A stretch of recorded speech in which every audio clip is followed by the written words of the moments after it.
யோபு 5வது அதிகாரம் 24வது வசனத்துல உம்முடைய கூடாரம் சமாதானத்தோடு இருக்க காண்பி, உம்முடைய வாசஸ்தலத்தை விசாரிக்கும் போது குறைவை காண மாட்டீர் என்று.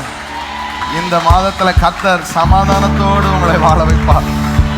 உங்க வாசஸ்தலத்தை நீங்கள் விசாரிக்கும் பொழுது ஒரு குறைவை பார்க்க மாட்டீங்க, ஒரு குறைவில்லாம நடத்துவா. யோவான் 14 அதிகாரத்துல 26 வசனத்துல என் நாமத்தினால் பிதா அனுப்ப போகிற பரிசுத்த ஆவியாகிய தேற்றரவாளனே, இந்த பரிசுத்த ஆவியானவரை சொல்லிவிட்டு அடுத்த வார்த்தை சொல்லுகிறா, என்னுடைய சமாதானத்தை உனக்கு வைத்து போகிறேன்.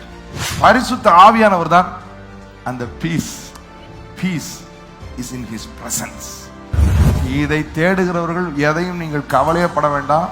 உங்கள் வாசஸ்தலத்தை நீங்கள் விசாரிக்கும் பொழுது ஒரு குறைவையும் நீங்கள் காண மாட்டீர்கள். பிரசன்னத்தை தேடுகிறவர்களாக.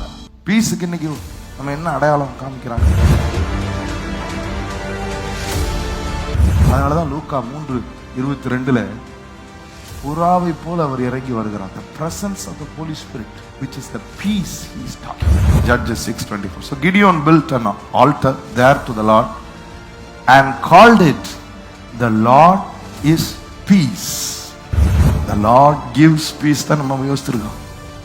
நான் கிதியோன் வைக்கிற பேரு Jehovah Shalom. The Lord is peace. Seeking peace in his presence. ஒரு குறைவை நீங்கள் விசாரிங்க, உங்க வீட்டை, உங்க பிள்ளைகளை, உங்க குடும்பத்தை, ஒரு குறைவை நீங்கள் காண மாட்டீர்கள்.